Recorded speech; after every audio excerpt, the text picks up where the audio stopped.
મૂળ દાહોદના આરોપી પપ્પુ ઉર્ફે સિનિયા ખડિયાએ માત્ર ભીખ માંગવામાં સરળતા રહે અને લોકોની સહાનુભૂતિથી મફત જમવાનું મળી રહે તેવા વિચિત્ર હેતુથી આ અપહરણ કર્યું હતું.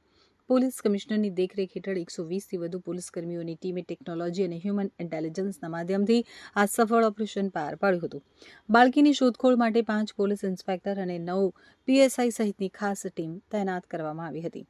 તપાસ દરમિયાન પોલીસે સુરતથી સાયણ અને વડોદરાથી મુંબઈ સુધીના રેલવે રૂટ ઉપરના 1500થી વધુ સીસીટીવી કેમેરા ચકાસ્યા હતા. તો સીસીટીવી ફૂટેજમાં આરોપી સાયણના જલારામ મંદિર પાસે ભંડારામાં જમતો અને ત્યારબાદ ટ્રેન મારફતે જતો જોવા મળ્યો હતો. આ સાથે જ 1000થી વધુ પોલીસ જવાનોએ સોશિયલ મીડિયા ઉપર બાળકીના ફોટા વાયરલ કર્યા હતા, જેના આધારે અમદાવાદના નારોલ વિસ્તારમાંથી બાતમી મળતા આરોપીને કોર્ડન કરી પકડી પાડવામાં આવ્યો હતો. પોલીસ પૂછપરછમાં આરોપીએ કબૂલાત કરી હતી કે તે પોતે 2 બાળકોનો પિતા છે અને તેની પત્નીનું અવસાન થઈ ચૂક્યું છે. તેનું માનવું હતું કે નાના બાળકો સાથે હોય તો લોકો જલ્દી પૈસા આપે છે અને ભંડારામાં જમવાનું પણ સરળતાથી મળી રહે છે. આ જ લાલચમાં તેણે પડોશમાં રહેતી બાળકીને નિશાન બનાવી હતી.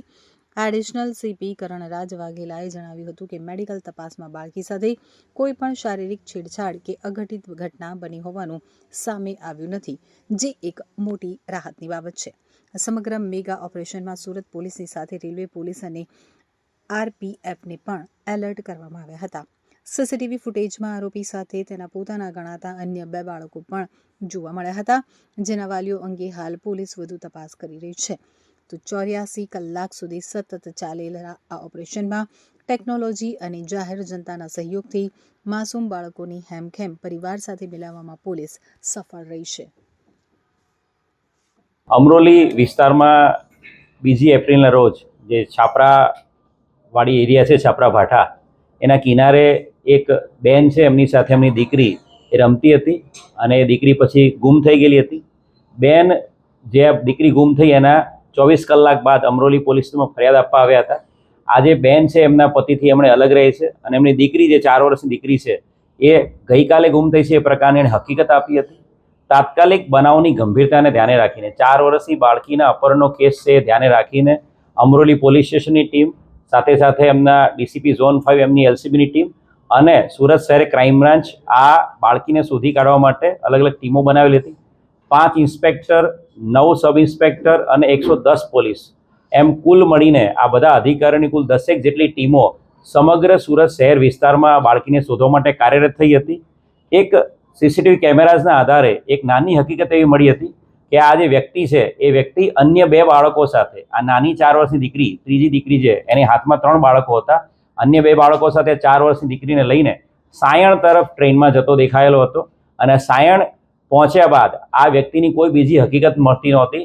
એટલે તાત્કાલિક સુરત શહેરની ક્રાઇમ બ્રાન્ચની અલગ અલગ ટીમો સાયણથી વડોદરા, અમદાવાદ તરફના રેલવે સ્ટેશનો અને સાયણથી સુરત થઈને વલસાડ, વાપીથી મુંબઈ તરફના કુલ 43 જેટલા રેલવે સ્ટેશનો પર આ બાળકીને અને એના અપહરણ કરતા વ્યક્તિને શોધવા માટે અલગ અલગ 43 જેટલા રેલવે સ્ટેશનો ઉપર સીસીટીવી કેમેરાસ ચેક કરવામાં આવ્યા હતા.